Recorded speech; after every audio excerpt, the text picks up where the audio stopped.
한국을 거스르면 우린 다 끝입니다.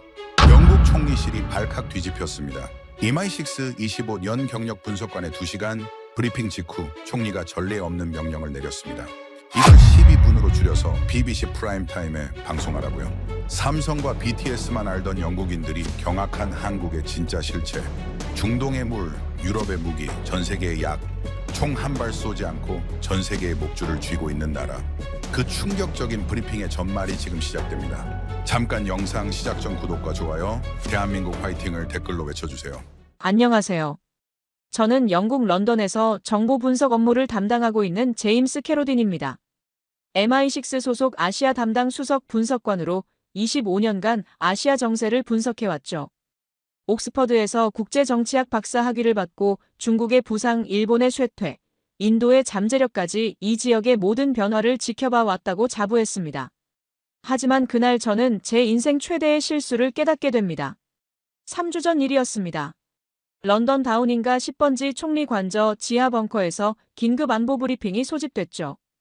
참석자는 외무장관, 재무장관, 국방장관을 포함한 핵심 강요 12명이었습니다. 그리고 저도 그 자리에 있었어요. 회의실 문이 열리자 차가운 공기가 밀려들었습니다. 총리가 직접 참석한다는 통보가 있었기에 긴장감이 감돌았죠. 저는 손에 들린 브리핑 자료를 다시 한번 훑어봤습니다. 브렉시트 이후 새로운 경제 파트너 물색. 그것이 오늘 회의의 주제였습니다. 유럽연합을 떠난 영국은 새로운 동맹이 필요했고 아시아가 그 답이 될 수 있다는 게 정부의 판단이었죠.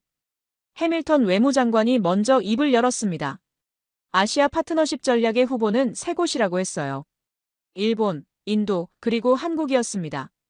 해밀턴 장관이 스크린을 가리키자 세 나라의 국기가 떴죠. 저는 속으로 코웃음을 쳤습니다. 한국이라니요. 솔직히 왜 후보에 들어있는지조차 의문이었어요. 먼저 일본에 대한 설명이 시작됐습니다. GDP 4조 달러, G7 회원국, 미국의 핵심 동맹. 화면에 뜬 숫자들은 익숙했죠.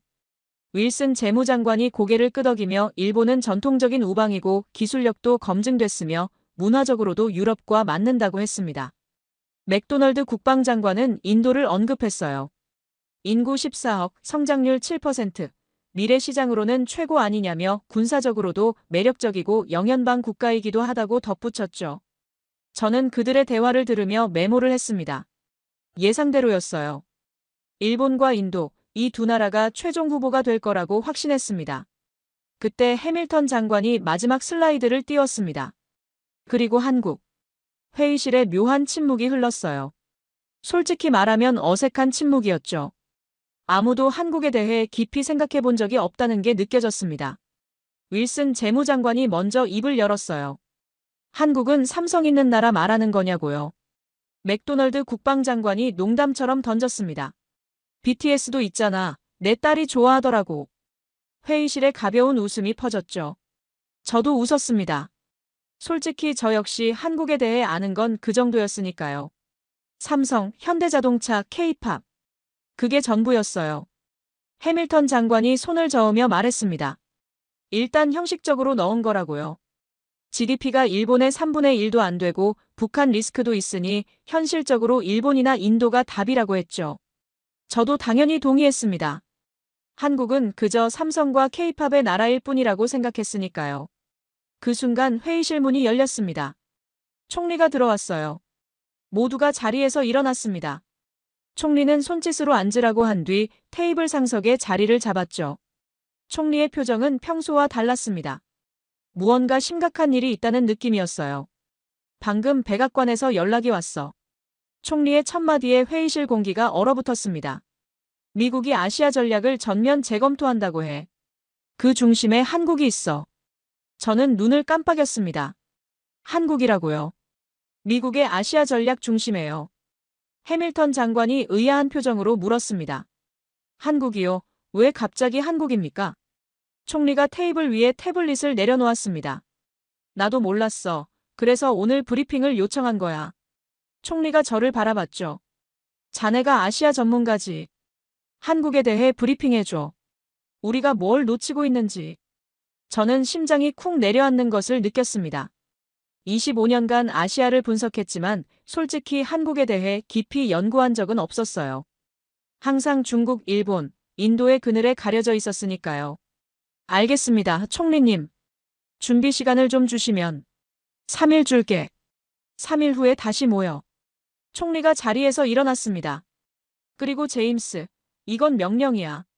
한국이 왜 중요한지, 아니면 왜 중요하지 않은지 정확하게 알려줘. 우리의 미래가 달린 문제야. 총리가 나간 뒤 회의실은 술렁거렸습니다. 해밀턴 장관이 저를 향해 고개를 돌렸어요. 제임스, 솔직히 말해봐. 한국이 그렇게 대단한 나라야. 저는 잠시 망설였습니다. 그리고 솔직하게 대답했죠. 장관님, 솔직히 저도 잘 모릅니다. 하지만 3일 후에는 알게 될 겁니다. 그날 밤 저는 사무실에 남아 한국에 대한 자료를 뒤지기 시작했습니다. 그리고 첫 번째 파일을 열자마자 저는 뭔가 이상하다는 것을 느꼈어요. 숫자가 맞지 않았습니다. 제가 알던 한국과 자료 속 한국이 완전히 달랐죠. 하지만 그때는 몰랐습니다. 이것이 시작에 불과하다는 것을요. 앞으로 3일간 제가 발견하게 될 것들이 저뿐만 아니라 영국 전체를 뒤흔들게 될 거라는 것을요. 다음 날 아침 저는 MI6 본부 6층에 있는 제 사무실에 출근했습니다. 창밖으로 템스강이 보였고 멀리 빅벤의 시계탑이 안개 속에 희미하게 떠 있었죠. 책상 위에는 밤새 출력한 자료 더미가 쌓여 있었습니다. 한국에 관한 모든 것이었어요. 경제 지표, 군사력, 기술 현황, 문화 영향력까지 빠짐없이 준비했습니다. 저는 커피를 한 모금 마시고 첫 번째 파일을 펼쳤습니다. 대한민국계요. 인구 5,100만 명, 면적 10만 제곱킬로미터, GDP 1조 7천억 달러. 저는 고개를 끄덕였어요. 예상대로였죠. 인구는 영국보다 적고 면적은 잉글랜드 정도, GDP는 영국의 절반 수준이었습니다. 숫자만 보면 그다지 인상적이지 않았어요. 그런데 다음 장을 넘기자 이상한 숫자가 눈에 들어왔습니다. 여권 파워 지수 세계 2위. 저는 눈을 비볐어요. 2위라고요. 영국이 몇 위더라. 저는 황급히 다른 자료를 찾았습니다. 영국 4위, 한국 2위. 이게 말이 됩니까? 저는 자료의 출처를 확인했죠. 헨리 패스포트 인덱스였습니다. 가장 신뢰할 수 있는 여권 순위 기관이었어요. 오류가 아니었습니다. 한국 여권 소지자는 192개국을 무비자로 방문할 수 있었어요. 영국보다 많았죠. 저는 의자 등받이에 기대며 생각에 잠겼습니다. 이상했어요. 분명 한국은 분단 국가입니다. 북한과 휴전 상태이고 지정학적 리스크가 높은 나라죠. 그런데 왜 한국 여권이 영국보다 환영받는 걸까요? 그때 사무실 문이 노크됐습니다. 들어와. 문이 열리고 에밀리 차관보가 들어왔어요. 에밀리는 통상부 소속으로 데이터 분석의 귀재로 알려져 있었습니다. 30대 초반의 젊은 관료였지만 실력만큼은 누구도 무시하지 못했죠. 에밀리가 태블릿을 내밀었습니다. 한국 관련 통상 데이터인데 좀 이상해서 가져왔다고 했어요. 저는 태블릿을 받아들었습니다. 화면에는 복잡한 그래프가 떠 있었죠. 글로벌 공급망 의존도 분석이었습니다. 한국이 빠지면 어떤 산업이 마비되는지 시뮬레이션한 거였어요. 저는 그래프를 자세히 들여다봤습니다. 그리고 숨이 멎는 것 같았어요. 반도체 한국 점유율 63%, 디스플레이 한국 점유율 81%, 배터리 한국 점유율 47%, 조선 한국 점유율 42%. 이게 정확한 숫자냐고 물었습니다. 에밀리가 고개를 끄덕였어요. OECD 공식 데이터라고 했습니다. 한국이 빠지면 전 세계 스마트폰 생산의 70%가 멈추고 전기차 생산은 절반이 중단된다고 했죠. 저는 태블릿을 내려놓았습니다. 머릿속이 복잡해졌어요. 에밀리가 잠시 망설이다가 말했습니다. 우리가 한국을 너무 모르는 것 같다고요. 이 정도 영향력을 가진 나라를 왜 아무도 주목하지 않았을까요? 에밀리의 질문에 저는 대답하지 못했습니다. 사실 저도 같은 생각이었으니까요. 에밀리가 나간 뒤 저는 다시 자료 더미를 뒤졌습니다. 이번에는 다른 관점에서 접근하기로 했죠. 왜 한국은 눈에 띄지 않았을까? 답은 의외로 간단했습니다. 영국 언론이 한국을 다루는 방식 때문이었어요. 저는 BBC와 가디언의 지난 5년간 한국 관련 기사를 검색했습니다. 결과는 충격적이었어요. 한국 관련 기사 중 68%가 K-팝, K-드라마, K-뷰티였습니다. 나머지 20%는 북한 관련 뉴스였고요. 한국의 경제력이나 기술력을 다룬 기사는 고작 12%에 불과했어요. 우리는 한국을 연예인과 북한의 나라로만 인식하고 있었던 겁니다. 저는 한숨을 쉬며 의자에 깊이 파묻혔습니다. 25년간 아시아를 분석했다고 자부했는데 한국에 대해선 정말 아무것도 몰랐어요. 그때 전화벨이 울렸습니다. 해밀턴 외무장관이었죠. 브리핑 준비는 잘 되고 있느냐고 물었습니다. 네, 장관님. 자료 수집 중입니다. 해밀턴 장관이 말했어요. 너무 복잡하게 생각하지 말라고요. 한국이 뭐 대단하겠냐며 삼성이랑 현대차 빼면 뭐가 있겠느냐고 했습니다. 일본의 축소판 정도 아니겠냐고요. 저는 잠시 침묵했습니다. 장관님, 그런데 자료를 보니까 조금 다른 것 같습니다. 한국의 여권 파워가 우리보다 높고 글로벌 공급망에서의 영향력이. 해밀턴 장관이 끊었어요. 그런 건 통계에 착실하고요. 중요한 건 실질적인 힘이지. 군사력, 외교력, 문화적 영향력. 그런 면에서 한국이 우리랑 비교가 되겠느냐고 했습니다. 장관의 말에 저는 더 이상 반박하지 않았어요. 알겠습니다, 장관님. 전화를 끊고 나서 저는 창밖을 바라봤습니다. 템스강 위로 석양이 지고 있었어요. 장관의 말이 맞는 걸까요? 한국은 정말 그저 삼성과 K-팝의 나라일 뿐일까요? 하지만 숫자는 거짓말을 하지 않습니다. 그리고 제가 본 숫자들은 분명 뭔가 다른 이야기를 하고 있었어요. 저는 결심했습니다. 편견을 버리고 처음부터 다시 분석하기로요. 그날 밤 저는 사무실에서 밤을 샜습니다. 그리고 새벽 3시 한국의 행정 시스템에 관한 자료를 읽다가 저는 처음으로 등골이 서늘해지는 경험을 했어요. 화면에는 한국의 재난지원금 지급 속도가 표시되어 있었습니다.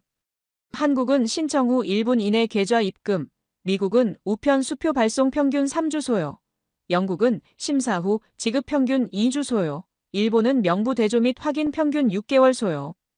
1분이라고요. 저는 자료를 다시 확인했습니다. 오류가 아니었어요. 한국 정부는 전 국민 5천만 명에게 재난지원금을 단 1분 만에 지급할 수 있는 시스템을 갖추고 있었습니다. 영국이 2주, 미국이 3주, 일본이 6개월 걸리는 일을 한국은 1분 만에 해내는 거였어요. 저는 의자에서 벌떡 일어났습니다. 심장이 빠르게 뛰기 시작했죠. 이건 단순한 행정 효율성의 문제가 아니었습니다. 이건 국가 시스템 자체가 다른 차원에 있다는 증거였어요. 저는 떨리는 손으로 다음 자료를 열었습니다. 그리고 그때부터 제가 알던 세계가 무너지기 시작했습니다. 한국이라는 나라의 진짜 모습이 서서히 드러나고 있었어요. 3일 후 총리 앞에서 제가 발표하게 될 내용이 얼마나 충격적일지 그때는 상상도 못했습니다. 3일 후 다시 다운인가 10번지. 저는 브리핑 자료를 안고 회의실로 들어갔습니다. 손이 미세하게 떨리고 있었죠. 3일 밤낮으로 조사한 결과물이 이 자료 안에 담겨 있었어요. 회의실에는 이미 모든 강요가 모여 있었습니다. 해밀턴 외무장관, 윌슨 재무장관, 맥도널드 국방장관, 그리고 총리까지. 제임스, 준비됐나? 총리가 물었습니다. 네, 총리님. 저는 프레젠테이션 화면을 켰어요. 첫 슬라이드에는 단 한 줄만 적혀 있었습니다. 우리가 몰랐던 거인. 해밀턴 장관이 피식 웃었어요. 거인이라니 제임스. 좀 과장이 심한 거 아닌가? 저는 대답 대신 다음 슬라이드로 넘겼습니다. 장관님, 질문 하나 드려도 될까요? 세계에서 가장 빠른 행정 시스템을 가진 나라가 어디라고 생각하십니까? 해밀턴 장관이 턱을 괴며 생각했어요. 글쎄, 싱가포르 아니면 에스토니아. 저도 그렇게 생각했습니다. 하지만 답은 한국입니다. 저는 화면에 비교 차트를 띄웠습니다. 재난지원금 지급 속도. 한국 1분, 미국 3주, 영국 2주, 일본 6개월. 회의실이 술렁거렸어요. 윌슨 재무장관이 눈을 가늘게 뜨며 물었습니다. 1분이라고. 그게 가능한가? 가능합니다. 한국은 전 국민의 금융정보, 주소, 가족관계가 하나의 디지털 시스템으로 연결되어 있어요. 정부가 버튼 하나만 누르면 5천만 국민 전원의 계좌로 동시에 돈이 들어갑니다. 맥도널드 국방장관이 고개를 저었어요. 그건 감시 국가라는 소리 아닌가? 프라이버시 문제가. 저도 처음엔 그렇게 생각했습니다. 저는 다음 슬라이드를 띄웠어요. 뉴욕 대정전 사태 당시의 CCTV 영상이었습니다. 이건 미국입니다. 정전이 발생하고 10분 후의 모습이죠. 화면 속에서 사람들이 상점 유리창을 깨고 물건을 훔쳐 달아나고 있었어요. 경찰차가 불타고 거리는 아수라장이었습니다. 시스템이 멈추자 사회도 멈췄습니다. 아니, 무너졌죠. 저는 화면을 전환했습니다. 이번에는 서울 강남의 한 CCTV였어요. 이건 한국입니다. 정전 상황이 아닙니다. 평범한 저녁 시간이죠. 화면 속에서 한 손님이 자리를 비웠습니다. 테이블 위에는 노트북, 지갑, 스마트폰이 덩그러니 놓여 있었어요. 10분이 지나고 20분이 지나고 30분이 지났습니다. 수많은 사람이 그 테이블 옆을 지나갔지만 아무도 물건에 손을 대지 않았어요. 회의실이 조용해졌습니다. 이게 한국입니다. 한국인들은 감시당해서 착한 게 아니에요. 시스템이 꺼져도 약탈이 일어나지 않는 나라입니다. 해밀턴 장관이 팔짱을 끼며 말했어요. 흥미롭긴 하네. 하지만 그게 국가 경쟁력과 무슨 상관이 있지. 시민의식이 좋다고 강대국이 되는 건 아니잖아. 저는 고개를 끄덕였습니다. 맞습니다. 그래서 다음 자료를 준비했어요. 저는 화면에 세계 지도를 띄웠습니다. 중동 지역이 붉게 강조되어 있었죠. 사우디아라비아, 아랍에미리트, 카타르. 세계 석유 부국들입니다. 이 나라들의 공통점이 뭔지 아십니까? 윌슨 재무장관이 대답했어요. 석유가 많다. 그건 누구나 압니다. 제가 묻고 싶은 건 다른 겁니다.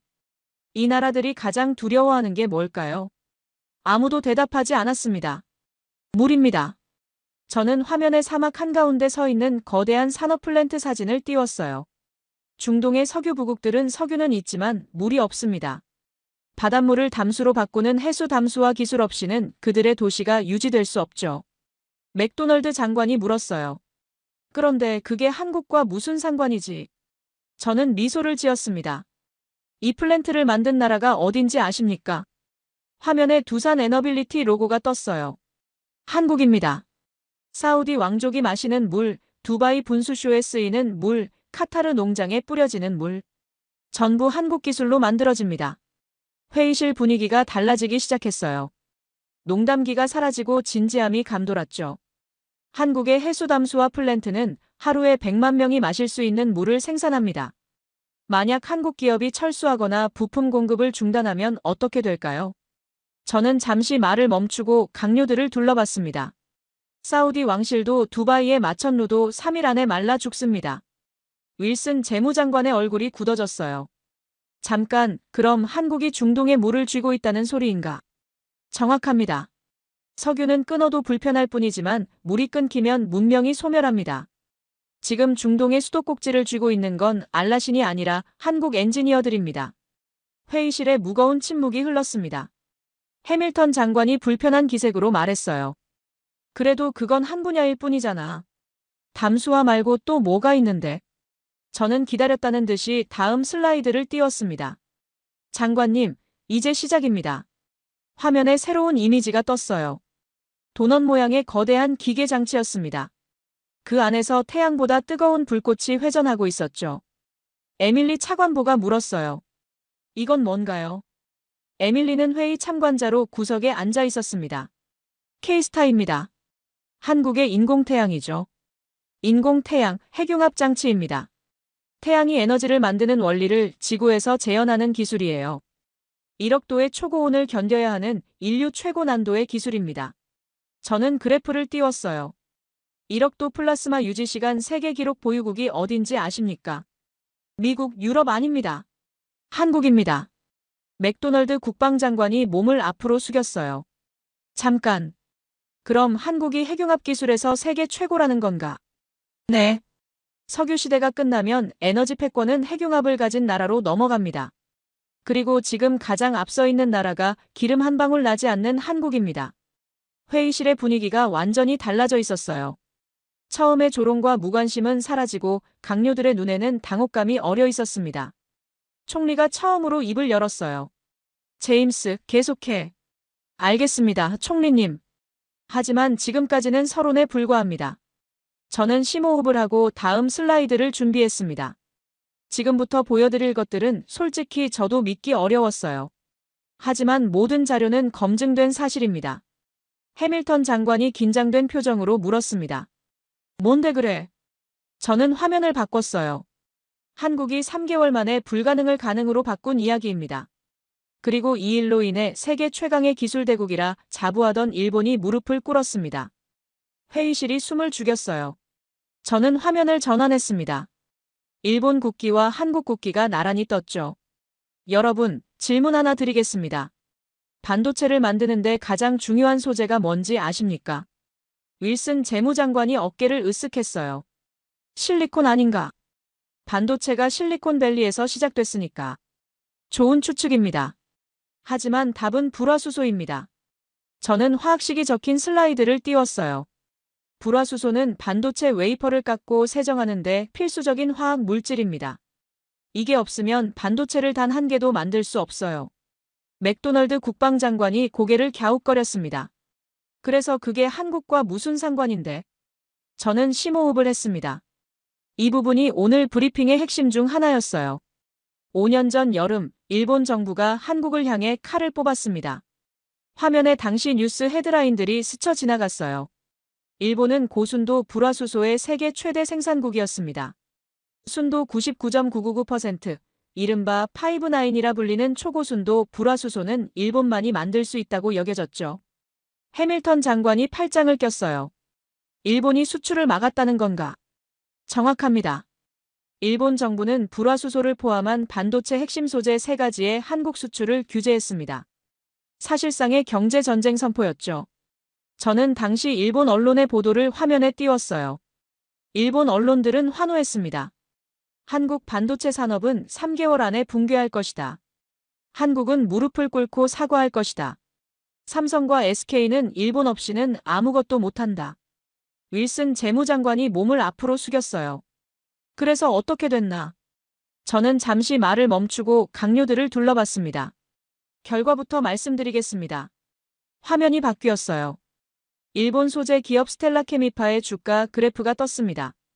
그래프는 수직으로 추락하고 있었죠. 일본 기업들의 매출이 90% 폭락했습니다. 그리고 그 기업들이 한국 정부에 사정했어요. 제발 한국 땅에 공장을 짓게 해달라고요. 회의실이 술렁거렸습니다. 잠깐, 그게 무슨 소리야? 일본이 규제를 걸었는데 왜 일본 기업이 망하는 거지? 해밀턴 장관이 당혹스러운 표정으로 물었어요. 저는 미소를 지었습니다. 왜냐하면 한국이 3개월 만에 불가능을 해냈기 때문입니다. 화면에 한국의 반도체 소재 기업들 로고가 떴어요. 솔브레인, 동진세미캠. 일본 정부와 언론은 자만했습니다. 한국이 5-9 순도의 불화수소를 국산화하려면 최소 100년은 걸릴 거라고 비웃었죠. 저는 손가락을 3개 펴보였습니다. 하지만 한국은 3개월 만에 해냈습니다. 회의실이 조용해졌어요. 에밀리 차관보가 물었습니다. 어떻게 그게 가능합니까? 한국의 엔지니어들은 연구소에 침낭을 깔고 24시간 불을 끄지 않았습니다. 대기업은 중소기업의 테스트 라인을 통째로 내줬고 정부는 규제를 다 풀었어요. 전 국민이 독립운동을 하는 심정으로 기술 개발에 매달렸습니다. 저는 당시 한국의 분위기를 보여주는 영상을 틀었어요. 일본 제품 불매운동이 전국으로 퍼졌습니다. 하지만 흥미로운 건 폭동이나 약탈은 단 한 건도 없었다는 겁니다. 화면 속 한국인들은 조용히 일본 맥주를 구매하지 않았고 일본 의류 매장은 텅텅 비어 있었어요. 그들은 소리를 지르는 대신 지갑을 닫았습니다. 아주 차갑고 아주 치밀하게요. 맥도널드 국방장관이 중얼거렸어요. 그건 조직적인 경제 보복이군. 맞습니다. 하지만 그것만이 아닙니다. 저는 다음 슬라이드를 띄웠어요. 불화수소 국산화 타임라인이었습니다. 일본이 칼을 뽑은 건 7월이었습니다.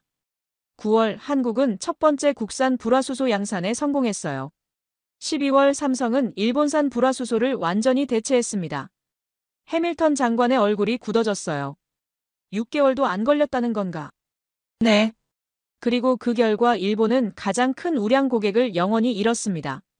한국은 이제 일본 불화수소가 필요 없어요. 하지만 일본 기업들은 한국 시장이 절실하죠.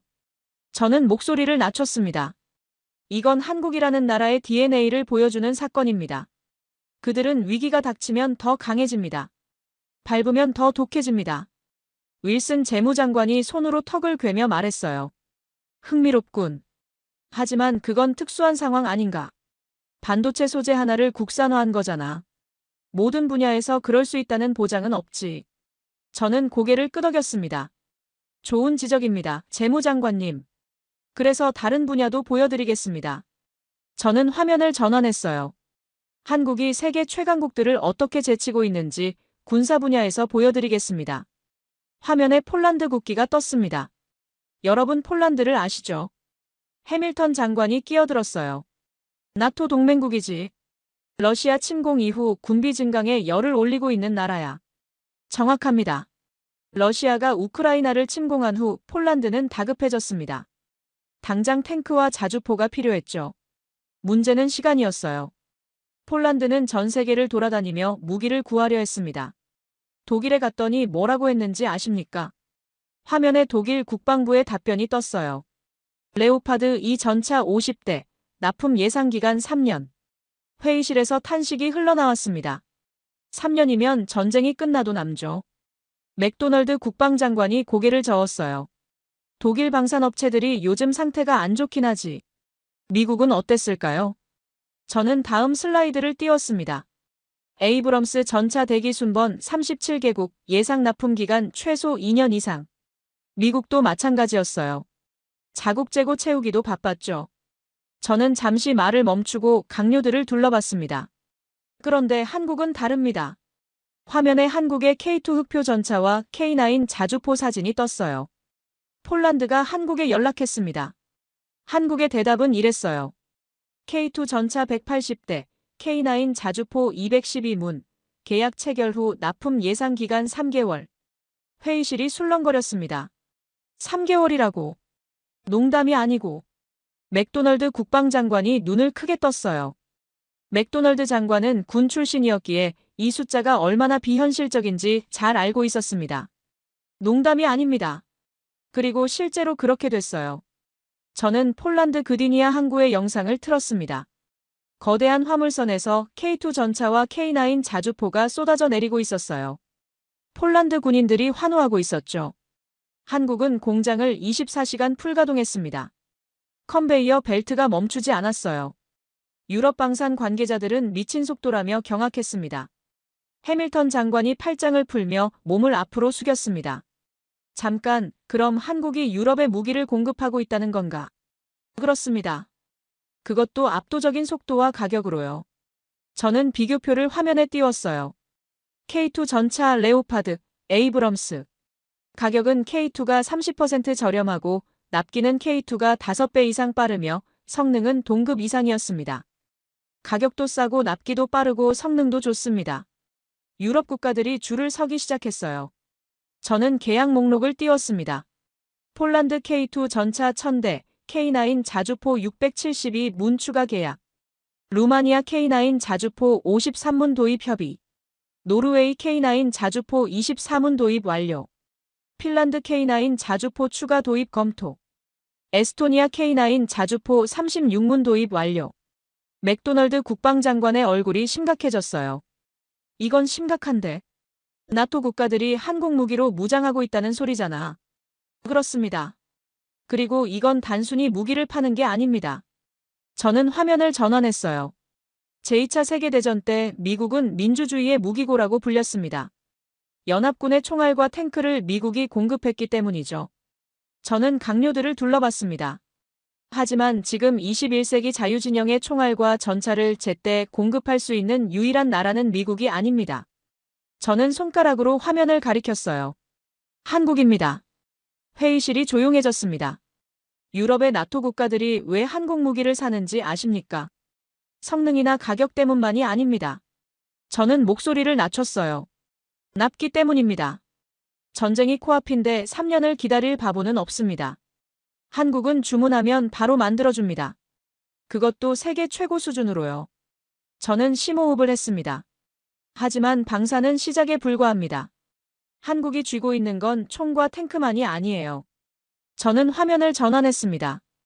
이제 더 중요한 걸 보여드리겠습니다. 인류의 생명줄을요. 화면에 거대한 바이오 플랜트 사진이 떴어요. 인천 송도의 스카이라인 위로 우뚝 솟은 첨단 시설이었습니다. 에밀리 차관보가 물었어요. 이건 뭔가요? 삼성 바이오로직스와 셀트리온의 공장입니다. 세계 최대 규모의 바이오 의약품 생산 시설이죠. 저는 화면에 시뮬레이션을 띄웠습니다. 자, 가상 시나리오를 하나 돌려보겠습니다. 화면에 빨간 글씨가 떴어요. 팬데믹 시뮬레이션. 바이러스 X. 치사율 30%, 전파 속도 코로나의 3배. 새로운 전염병이 창궐했습니다. 미국이 기적적으로 백신을 개발했다고 가정하죠. 설계도는 완성됐습니다. 그런데 문제가 있어요. 저는 강요들을 둘러봤습니다. 누가 만들죠? 해밀턴 장관이 어깨를 으쓱했어요. 당연히 제약회사들이 만들겠지. 화이자나 모더나 같은. 저는 고개를 저었습니다. 락다운이 걸리면 어떻게 됩니까? 노동자들이 출근을 못합니다. 공장이 멈춥니다. 물류가 끊깁니다. 화면에 텅 빈 미국 제약 공장과 파워 피켓을 든 유럽 노동자들의 사진이 스쳐 지나갔어요. 백신 설계도가 있어도 주사기에 담을 약이 없으면 인류는 멸망합니다. 저는 화면을 전환했습니다. 인천 송도의 바이오 플랜트 내부가 나타났어요. 그런데 전 세계에서 유일하게 불이 꺼지지 않는 곳이 있습니다. 화면 속 공장 내부에는 사람이 거의 보이지 않았어요. 대신 수천 개의 로봇이 정밀하게 움직이고 있었죠. 약품을 배양하고 바이알에 담고 포장하는 모든 과정이 자동화되어 있었습니다. 한국의 바이오 공장입니다. 이곳은 사람이 없어도 돌아갑니다. 맥도널드 국방장관이 몸을 앞으로 숙였어요. 완전 자동화라는 건가? 네. 한국은 노동자 만명당 로봇 밀도가 세계 압도적 1위입니다. 이 말은 사람이 전염병으로 쓰러져도 공장은 멈추지 않는다는 뜻입니다. 저는 그래프를 띄웠어요. 로봇 밀도 순위. 노동자 만명당 1위 한국 1000대, 2위 싱가포르 670대, 3위 일본 399대, 4위 독일 397대. 한국은 이 위와도 압도적인 차이가 납니다. 그리고 이건 단순한 산업 지표가 아닙니다. 저는 목소리를 낮췄어요. 이건 생존의 문제입니다. 화면에 코로나 팬데믹 당시의 영상이 떴습니다. 전 세계가 마스크와 의료 장비 부족으로 아우성치던 시절이었어요. 팬데믹 때 기억나십니까?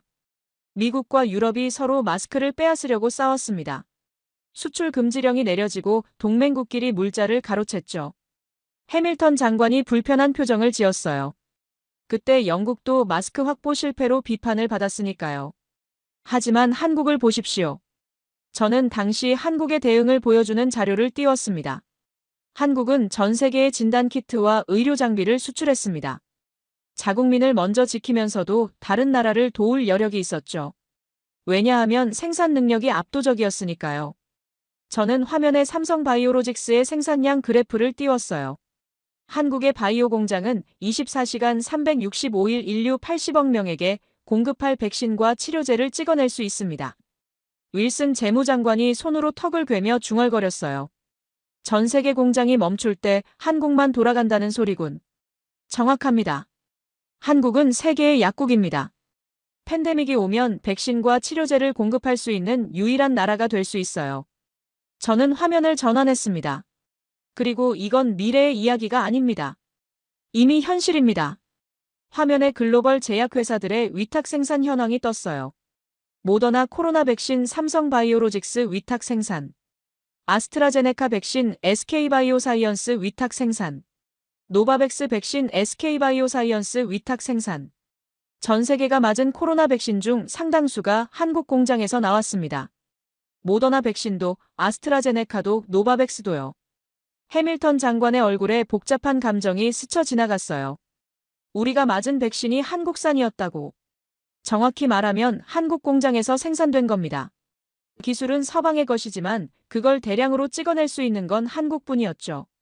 저는 강요들을 둘러봤습니다. 이제 이해가 되십니까? 한국을 거스른다는 것의 의미가요. 회의실이 조용해졌어요. 한국이 등을 돌리면 중동은 물이 마릅니다. 유럽은 무기가 없습니다. 그리고 전 세계는 약이 없습니다. 저는 목소리를 높였어요. 이게 우리가 몰랐던 한국의 진짜 모습입니다. 총 한 발 쏘지 않고 전 세계의 목줄을 쥐고 있는 나라. 맥도널드 국방장관이 고개를 저으며 말했습니다. 믿기 어렵군.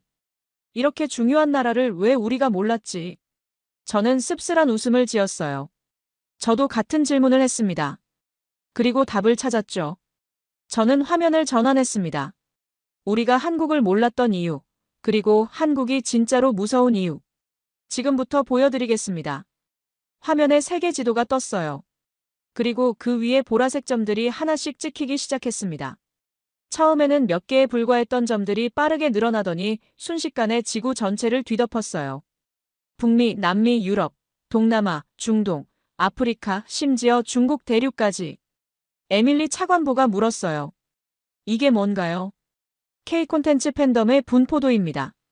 BTS의 아미, 블랙핑크의 블링크, 넷플릭스 한국 드라마 시청자들. 20억 개가 넘는 점입니다. 해밀턴 장관이 콧방귀를 뀌었어요. 문화라. 제임스, 지금 K-팝 이야기를 하려는 건가? 그건 젊은이들의 유행일 뿐이야. 국가 전략과는 상관없지. 저는 기다렸다는 듯이 대답했습니다. 장관님, 저도 처음엔 그렇게 생각했습니다. 문화는 노는 것이고 진짜 힘은 군사력과 경제력이라고요. 저는 화면을 전환했어요. 하지만 현대전에서 문화는 가장 강력한 무기입니다. 핵폭탄보다 무서운 무기요. 맥도널드 국방장관이 미간을 찌푸렸어요. 과장이 심하군. 노래와 드라마가 어떻게 핵폭탄보다 무섭다는 거야. 저는 미소를 지었습니다. 보여드리겠습니다. 화면에 넷플릭스 대표 테드 서렌도스의 발언이 떴어요. 한국 콘텐츠가 없으면 넷플릭스 구독자의 상당수가 이탈할 것이다. 넷플릭스 대표의 공식 발언입니다. 세계 최대 스트리밍 플랫폼의 생사여탈권을 한국이 쥐고 있다는 뜻이죠. 윌슨 재무장관이 몸을 앞으로 숙였어요. 그게 정말인가? 저는 넷플릭스의 시청 데이터를 띄웠습니다. 넷플릭스 글로벌 톱10 비영어 콘텐츠. 1위부터 5위까지 전부 한국 드라마였어요. 오징어 게임, 더 글로리, 이상한 변호사 우영우, 마이네임, 지옥. 전부 한국 드라마입니다. 비영어권 콘텐츠 시장을 한국이 독점하고 있어요. 해밀턴 장관이 팔짱을 끼며 말했습니다. 그래도 그건 엔터테인먼트야. 국가 안보와는 상관없잖아. 저는 고개를 저었어요. 장관님, 그렇지 않습니다. 이건 안보 문제입니다. 저는 화면에 언어학습 앱 듀오링고의 통계를 띄웠습니다.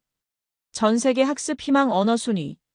1위 영어, 2위 한국어, 3위 스페인어, 7위 중국어. 회의실이 술렁거렸어요. 한국어가 2위라고.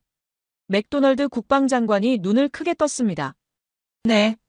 중국 정부가 전 세계에 공자학원을 세우고 수십억 달러를 쏟아부어도 안 되던 일을 한국은 드라마 몇 편으로 해냈습니다. 저는 화면을 전환했어요. 전 세계 10대들이 한국어로 인사하고 한국식으로 90도 인사하는 영상들이었습니다. 지금 서양의 10대들은 한국어로 농담을 합니다. 한국식으로 고개 숙여 인사해요. 한국 음식을 먹고 한국 화장품을 바르고 한국 패션을 따라합니다. 저는 목소리를 낮췄어요. 이건 단순한 유행이 아닙니다.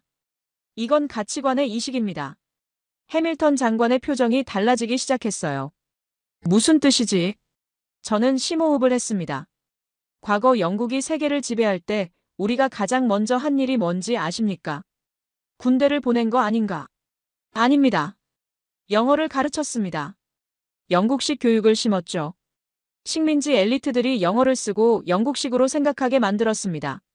총으로 땅을 빼앗는 건 하수입니다. 고수는 언어와 문화로 정신을 지배합니다. 회의실이 조용해졌어요. 저는 화면에 전 세계 한국 문화 팬덤의 규모를 띄웠습니다. BTS 아미 약 1억 5천만 명, 블랙핑크 블링크 약 8천만 명, K드라마 시청자 약 10억 명 이상, K푸드 소비자 약 20억 명. 이들은 단순한 팬이 아닙니다. 조직적이고 열정적이며 무엇보다 투표권이 있는 미래 세대입니다. 저는 강요들을 둘러봤어요. 만약 어떤 나라가 한국을 공격한다면 어떻게 될까요? 저는 잠시 말을 멈추고 침묵을 유지했습니다. 한국 정부가 항해 성명을 내기도 전에 전 세계 20억 명의 젊은이들이 그 나라에 대한 보이콧을 시작할 겁니다. SNS에서 해시태그가 폭발하고 불매운동이 번지고 자국 정부를 압박할 거예요. 맥도널드 국방장관의 얼굴이 굳어졌습니다. 문화 팬덤이 외교적 방패가 된다는 건가? 방패가 아닙니다. 창입니다. 저는 화면을 전환했어요. 한국을 공격하는 건 전 세계 20억 명의 적을 동시에 만드는 자살 행위입니다. 그들은 자신의 아이돌이 사는 나라, 자신이 사랑하는 드라마가 만들어지는 나라를 지키기 위해 기꺼이 싸울 겁니다. 저는 목소리를 높였어요. 이것은 핵무기보다 무서운 정서적 억지력입니다. 한국은 투표권이 있는 전 세계 미래 세대를 감성적 인질로 잡고 있습니다. 회의실에 무거운 침묵이 내려앉았습니다. 해밀턴 장관이 처음으로 진지한 표정으로 물었어요. 제임스, 그럼 대체 한국을 어떻게 상대해야 한다는 거야? 저는 씁쓸한 웃음을 지었습니다. 상대하는 게 아닙니다, 장관님. 한국은 상대할 대상이 아니라 반드시 곁에 둬야 할 파트너입니다. 저는 화면을 전환했어요. 하지만 아직 가장 무서운 이야기를 안 했습니다. 강요들의 눈이 일제히 저를 향했습니다. 한국이 진짜로 무서운 이유. 그건 기술도 무기도 문화도 아닙니다. 저는 심호흡을 했어요. 한국이 진짜로 무서운 건 5천만 명 전원이 전쟁의 준비가 되어 있다는 겁니다. 화면에 서울의 야경이 떴습니다. 화려한 네온사인과 마천루. 평화로워 보이는 도시였어요. 여러분이 보시는 이 도시는 세계에서 가장 위험한 국경에서 불과 50km 떨어져 있습니다. 저는 지도를 확대했어요. 서울과 북한 비무장지대 사이의 거리가 표시됐습니다. 북한 장사정포가 발사되면 서울에 도달하는 시간은 30초입니다. 미사일이라면 2분이 채 안 걸리죠. 맥도널드 국방장관이 고개를 끄덕였어요. 그건 알려진 사실이야. 그래서 주한미군이 있는 거 아닌가? 저는 고개를 저었습니다. 미군은 중요합니다. 하지만 한국의 진짜 방어력은 미군이 아닙니다. 저는 화면을 전환했어요. 한국의 예비군 규모가 얼마인지 아십니까? 화면에 숫자가 떴습니다. 대한민국 예비군 310만 명. 소집 명령 후 완전 군장 배치까지 24시간. 310만 명의 훈련된 예비군이 24시간 안에 전선에 배치될 수 있습니다. 윌슨 재무장관이 눈을 가늘게 떴어요. 어떻게 그게 가능하지? 미국이나 영국은 예비군 동원에 최소 2주는 걸리는데. 저는 앞서 보여드린 한국의 디지털 행정 시스템 슬라이드를 다시 띄웠습니다. 기억하십니까? 재난지원금을 1분 만에 지급하는 시스템이요. 같은 시스템이 군사 동원에도 적용됩니다. 저는 동원 시뮬레이션을 보여줬어요. 전쟁이 발생하면 5천만 국민의 휴대폰으로 소집 명령이 동시에 떨어집니다. 예비군 310만 명은 자신의 보직과 집결지를 1초 만에 확인해요. 화면에 한국의 도로망을 따라 움직이는 수많은 점들이 나타났습니다. 더 무서운 건 그 다음입니다. 평소에 치킨을 배달하던 오토바이는 즉시 군수물자 수송 차량으로 변합니다. 택배 트럭은 탄약 수송 차량이 돼요. 전국가 물류 시스템이 24시간 안에 군사 모드로 전환됩니다. 맥도널드 국방장관의 얼굴이 창백해졌어요. 미쳤군. 그건 국가 전체가 하나의 군대라는 소리잖아. 정확합니다. 저는 화면에 한국 성인 남성의 군사 능력 통계를 띄웠습니다. 한국 성인 남성의 군사 능력. 소총분해 조립 90% 가능. 화생방 대응 85% 훈련 완료. 기본 전술 이해 80% 이상. 전 세계에서 성인 남성의 90%가 소총을 1분 안에 분해 조립할 수 있고 화생방 상황에서 방독면을 착용할 줄 알며 기관총과 박격포를 다룰 줄 아는 나라는 한국뿐입니다. 저는 강요들을 둘러봤어요. 이스라엘도 비슷하지 않냐고요. 인구 규모가 다릅니다. 이스라엘은 900만, 한국은 5,100만입니다. 해밀턴 장관이 팔짱을 풀고 테이블 위에 손을 올렸어요. 그래도 현대전은 첨단 무기의 싸움이야. 숫자가 중요한 게 아니라 기술이 중요하지. 저는 고개를 끄덕였습니다. 맞습니다. 그래서 한 가지 더 보여드리겠습니다. 저는 화면에 우크라이나 전쟁 시뮬레이션을 띄웠어요. 러시아 우크라이나 전쟁에서 가장 큰 문제가 뭔지 아십니까? 포탄 부족입니다. 화면에 우크라이나군이 포탄을 아끼며 사격하는 영상이 떴어요. 우크라이나는 하루에 수천 발의 포탄이 필요한데 나토가 공급할 수 있는 건 그 10분의 1도 안 됩니다. 왜냐고요? 서방의 방산 공장들이 너무 오래 평화에 젖어 있었거든요. 저는 비교표를 띄웠습니다. 155mm 포탄 월간 생산량. 미국 약 2만 4천 발, 유럽 전체 약 3만 발, 한국 약 10만 발. 회의실이 술렁거렸어요. 한국이 미국과 유럽을 합친 것보다 더 많은 포탄을 생산한다고. 맥도널드 국방장관이 자료를 다시 확인했습니다. 네. 그리고 한국은 전시에는 생산량을 3배까지 늘릴 수 있습니다. 한국의 방산 공장은 24시간 풀가동 체제로 전환할 준비가 항상 되어 있으니까요. 저는 심호흡을 했습니다. 정리해드리겠습니다. 저는 화면에 최종 요약을 띄웠어요. 한국 군사력 요약. 현역 50만 명, 예비역 310만 명, 동원 시간 24시간, 포탄 생산 1위 수준, 무기 납기 세계 최고 속도, 국민 군사 훈련율 90%. 한국은 5천만 명 전원이 전쟁에 준비된 나라입니다.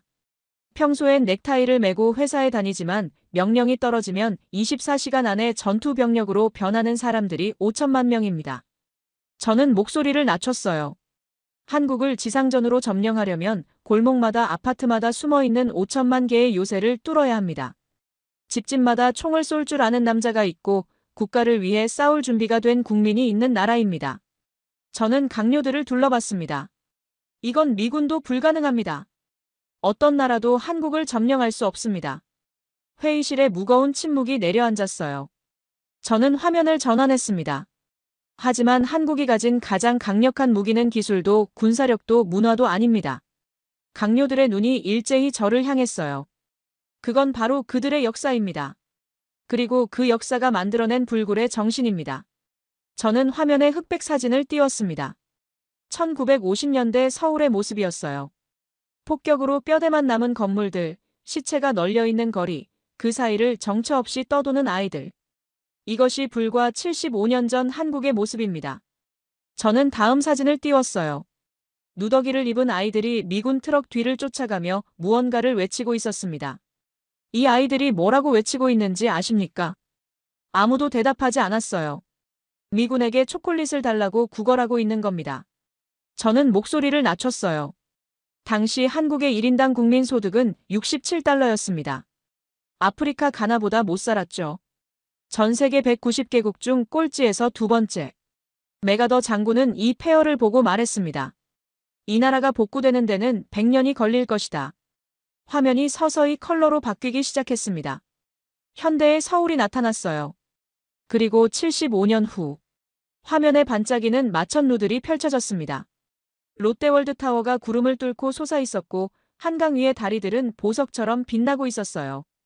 세계에서 5번째로 높은 빌딩, 세계 4위의 수출국, 세계 12권의 경제대국, BTS와 오징어 게임으로 전 세계를 열광시키는 문화 강국. 저는 강요들을 둘러봤습니다. 67달러에서 3만 5천 달러로. 100년이 걸릴 거라던 기적을 한국은 한 세대 만에 이루어냈습니다. 윌슨 재무장관이 숨을 내쉬었어요. 그건 알고 있어. 한강의 기적이라고 하잖아. 저는 고개를 끄덕였습니다. 맞습니다. 하지만 제가 강조하고 싶은 건 다른 겁니다. 저는 화면에 세계 주요 강대국들의 발전사를 비교하는 차트를 띄웠어요. 영국은 산업혁명과 식민지 수탈로 불을 쌓았습니다. 미국은 광활한 땅과 이민자들의 노동력 그리고 2차례 세계대전의 수혜로 성장했죠. 일본은 메이지 유신 이후 침략과 약탈로 자본을 축적했습니다. 저는 잠시 말을 멈추고 강요들의 눈을 바라봤어요. 하지만 한국은 다릅니다. 화면에 독일 탄광에서 일하는 한국인 광부들의 사진이 떴습니다. 석탄 가루에 뒤덮인 얼굴, 지친 눈빛. 한국은 남의 자원을 약탈한 적이 없습니다. 식민지를 세운 적도 없죠. 대신 독일 탄광에 광부를 보내 석탄 가루를 마시게 했습니다. 다음 사진은 베트남 정글이었어요. 한국군 병사들이 행군하고 있었습니다. 베트남에 군인을 보내 피를 흘리게 했습니다. 미국의 용병이라는 비난을 감수하면서요. 다음 사진은 구로공단의 젊은 여공들이었어요. 새벽 4시에 미싱을 돌리는 10대 소녀들. 구로공단에서 10대 소녀들이 밤새 미싱을 돌렸습니다. 하루 16시간 주 7일. 선진국들이 입을 옷을 만들기 위해서요. 저는 목소리를 낮췄어요. 한국의 부는 누구의 피와 땀 위에 세워졌는지 아십니까? 다른 나라 사람들의 것이 아닙니다. 바로 자기 자신들의 것입니다. 회의실이 숙연해졌습니다. 이것이 한국이 가진 도덕적 권위입니다. 그들은 부끄러움 없이 당당하게 부자가 된 유일한 나라입니다. 저는 화면을 전환했어요. 그리고 이 역사가 만들어낸 정신이 있습니다. 화면에 19세기의 낡은 기록화가 나타났습니다. 1866년과 1871년 프랑스와 미국이 조선을 침공했습니다. 저는 당시의 전력 비교를 보여줬어요. 서양 군대는 증기선, 대포, 연발 소총. 조선 군대는 돛담배, 화승총, 칼과 창. 화력 차이가 100배 이상이었습니다. 현대전으로 치면 탱크와 소총의 싸움이었죠. 맥도널드 국방장관이 고개를 끄덕였어요. 당연히 서양이 이겼겠군. 네. 전투에서는 이겼습니다. 압도적으로요. 조선군은 학살당했죠. 저는 잠시 말을 멈췄어요. 하지만 결과가 이상했습니다. 프랑스도 미국도 결국 철수했습니다. 해밀턴 장관이 미간을 찌푸렸어요. 이겼는데 왜 철수해? 저는 당시 미군 장교가 남긴 기록을 화면에 띄웠습니다. 이 나라는 기이하다. 정규군을 전멸시키면 농민들이 낫을 들고 나온다. 농민을 죽이면 승려들이 창을 들고 나온다. 그들마저 죽이면 아녀자들이 지붕 위에서 기왓장을 던지며 달려든다. 그들은 죽음을 두려워하지 않는다. 회의실이 조용해졌습니다. 저는 계속 읽어내려갔어요. 이 나라는 전투에서 이길 수는 있어도 다스릴 수는 없다. 승리의 비용이 점령의 이익보다 훨씬 크다. 저는 화면을 끄고 강요들을 바라봤습니다. 이것이 한국인이 가진 DNA입니다. 그들은 이걸 의병 정신이라고 부릅니다. 정부가 무너지고 왕이 도망쳐도 백성들이 스스로 조직을 만들어 싸웁니다. 저는 화면에 최종 요약을 띄웠어요. 한국을 건드리면 일어나는 일. 물, 중동이 마른다. 무기, 유럽이 무장 해제된다. 약, 전 세계가 병들어 죽는다. 문화, 20억 팬덤이 적이 된다. 군사, 5천만 훈련된 전사가 깨어난다. 정신, 절대 굴복하지 않는다. 이것이 한국입니다. 작지만 절대 건드려서는 안 되는 나라. 총 한 발 쏘지 않고 전 세계의 목줄을 쥐고 있는 나라. 저는 총리를 바라봤어요. 총리님, 이것이 제 결론입니다. 회의실에 긴 침묵이 흘렀습니다. 해밀턴 장관이 먼저 입을 열었어요. 처음에 조롱은 온데간데없고 목소리에는 경외심이 섞여 있었습니다. 제임스, 솔직히 충격이야. 우리가 한국을 너무 몰랐어. 윌슨 재무장관도 고개를 끄덕였어요.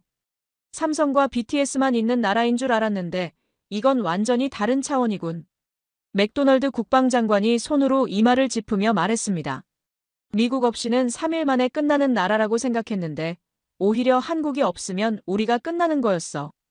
총리가 천천히 자리에서 일어났어요. 총리의 표정은 무거웠지만 눈빛은 결의에 차 있었습니다. 제임스. 네, 총리님. 이 브리핑 몇 분짜리지? 저는 시계를 확인했어요. 약 2시간 분량입니다, 총리님. 총리가 고개를 저었습니다. 아니, 핵심만 추려서 12분으로 만들 수 있겠나? 저는 당황했어요. 12분이요. 가능은 하겠지만 왜 그러십니까? 총리가 창밖을 바라봤습니다. 런던의 야경이 반짝이고 있었어요. 우리 영국 국민들도 알아야 해. 세상이 어떻게 돌아가고 있는지, 우리가 뭘 몰랐는지. 해밀턴 장관이 눈을 크게 떴어요. 설마 이걸 공개하시려고요? 총리가 단호하게 말했습니다. 문제될 게 없어. 우리는 한국을 칭찬하는 거야. 비난이 아니라. 총리가 다시 창밖을 바라봤어요. 우리 영국은 한때 해가 지지 않는 제국이었어. 전 세계를 지배했지. 하지만 그건 과거야. 총리의 목소리가 낮아졌습니다. 지금 세계는 변하고 있어. 21세기의 영토는 땅이 아니라 기술과 신뢰의 범위야. 그리고 그 기준에서 한국은 이미 거인이 됐어. 우리가 모르는 사이에. 총리가 저를 바라봤어요. 제임스, 영상 제목을 뭘로 하면 좋겠나? 저는 잠시 생각했습니다. 그리고 대답했죠. 한국을 거스르면 우린 다 끝이다. 총리가 미소를 지었어요. 좋아. 그걸로 하지. 그로부터 2주 후 BBC 프라임타임에 12분짜리 다큐멘터리가 방송되었습니다. 제목은 총리가 정한 그대로였어요. 시청률은 예상을 뛰어넘었고 영국 역사상 다큐멘터리 부문 최고 시청률 중 하나를 기록했습니다. 저는 사무실 창가에 서서 템스강을 바라봤어요. 아침 안개가 걷히고 햇살이 강물 위에 반짝이고 있었습니다. 문득 한국에 대해 처음 자료를 뒤지던 밤이 생각났어요. 그때 저는 한국을 작은 나라라고 생각했습니다. 삼성과 BTS가 있는 나라. 미국의 보호 아래 겨우 버티는 분단국. 하지만 지금은 압니다. 한국은 작지 않았습니다. 아니, 너무 거대해서 우리가 보지 못했던 것입니다. 물과 약 생존의 필수 요소를 손에 쥔 나라. 세계의 방어선을 지키는 무기고. 노래와 이야기로 20억 명의 마음을 사로잡은 문화제국. 5천만 명의 전사 24시간 안에 전쟁에 나설 준비가 된 국민. 그리고 무엇보다 눈물 젖은 빵을 먹으며 스스로 일어선 부끄러움 없는 거인. 저는 책상에 앉아 새로운 보고서를 작성하기 시작했습니다. 제목은 영국-한국 전략적 파트너십 제안서. 타자를 치는 손가락에 힘이 들어갔어요. 대영 제국의 영광은 과거가 됐지만 영국의 미래는 아직 쓰이지 않았습니다. 그리고 그 미래에는 한국이 있어야 했습니다. 창밖으로 런던의 하늘이 맑게 개어 있었어요. 저 멀리 동쪽, 지구 반대편에 있는 작지만 거대한 나라. 대한민국이라는 이름 위에 결코 지지 않는 태양이 떠오르고 있었습니다.